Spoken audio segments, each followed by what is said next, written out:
All right, let's take a look at the last problem for this session. So a certain circuit element is known to be a pure resistance, a pure inductance, or a pure capacitance. Determine the type and value of the element if the voltage and current for the element are given. Okay, so they give us three scenarios. But let's talk about what some of these pure values mean. Okay, they want us to know what kind of element it is. So far we've talked about three. We have the resistor, capacitor, and the inductor.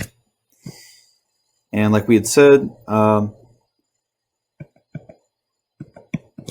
with all of these three, if we want to find the impedance of every one of these, we would do R for the resistor, impedance R, which is R at angle 0. This would be negative J omega C, which is just 1 over omega C at angle negative 90. Then the inductor is J omega L, which is just omega L at angle 90. All right. So, and we were talking about leading and lagging, right? So what do all these mean? So here, a 0 degree means in phase. So what in phase current and voltage. So that means that the current and the voltage are lined up perfectly. Okay, so one doesn't follow the other. Here, negative 90. That's the voltage lags current by 90 degrees. Okay, which means that the voltage is going to follow the current in a capacitor. Here we have 90 degrees, which means that the voltage leads current by 90 degrees. 90 degrees. Okay. And notice there's just different ways to say this. So I could say here that the current lags the voltage by 90 degrees as well. So there's multiple ways to you can write that either back and forth, but that's the same way of writing it. But those angles there, those are considered pure. So absolutely right angles between everything. So let's go see with that knowledge, let's see what we can do with this, okay? So they give us voltage and current for all of these. Well, if we know that Z is equal to V over I, then we should be able to determine what kind of element it is based on the impedance value. So let's look at situation A. So situation A is going to be Z is equal to V over I. Situation A is going to be 100 at angle 30. And all I'm doing is just pulling from up here, okay? So if I'm going from the time dependent to phasor, I'm just pulling the magnitude out and then the angle out as well. So here I will have 100 angle 30. That's volts over 2.5. Also angle 30 amps. So 100 over 2.5. 30 minus 30. That will give me 40. So see, where did we make a mistake? Okay, we made a mistake. Let's take a look at what's going on here.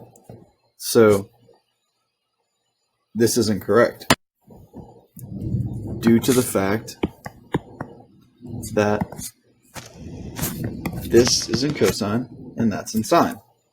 So what do we need to do to fix it? We need to subtract 90 degrees. That's right, audience. So if it's sine 30, converted to cosine 30 minus 90. So therefore our angle will be negative 60. So negative 60. There we go. That'll fix it. 100, 2.5,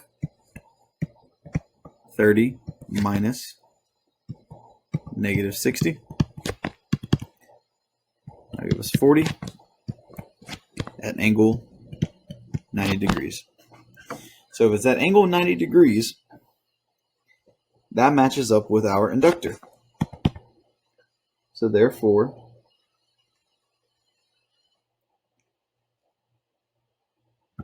Z of L. Okay.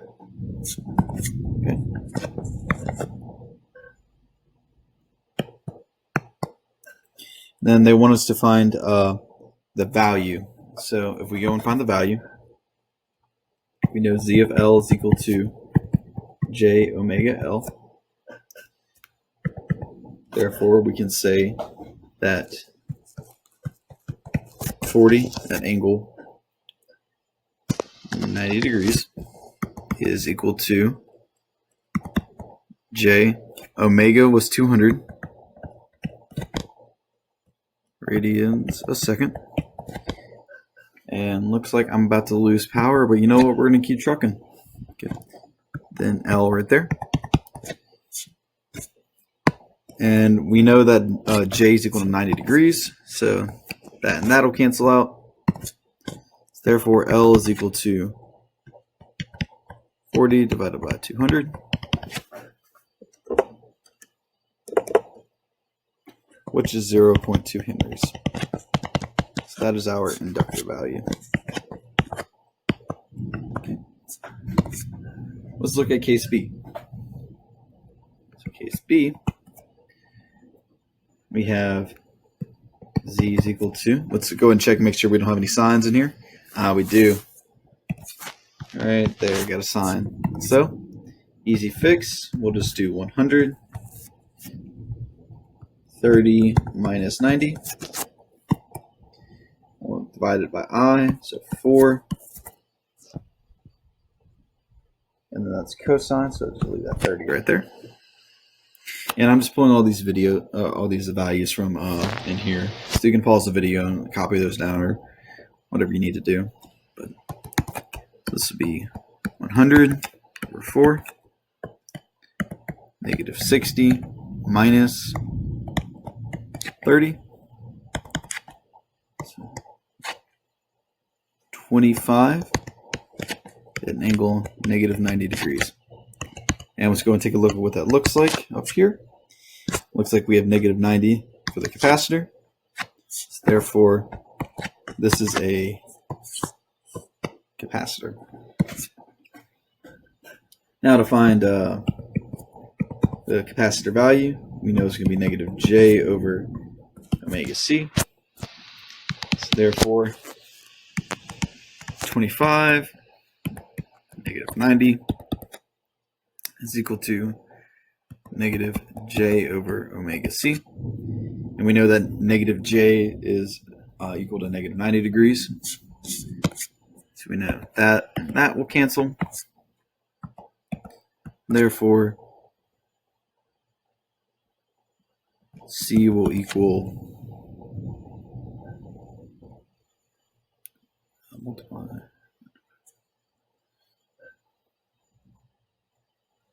1 over 25 omega. Okay.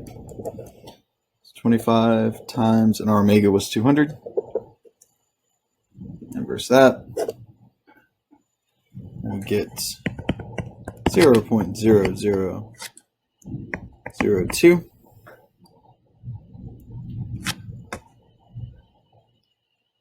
Yep, farads, which is just equal to 200 microfarads, and that is your capacitor value. We want that in red. Okay. And last but not least, let's take a look at case C.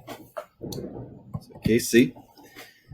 Once again, we will do the V over I. And we have two cosines this time, so we're looking pretty good. So we'll have 100 angle 30 over 5, also angle 30. So 100 over 5, 30 minus 30 degrees will equal 20 at angle 0. And looking up at the top up here, we see angle 0 matches up with our resistor value. So therefore, this is a resistor. And we know that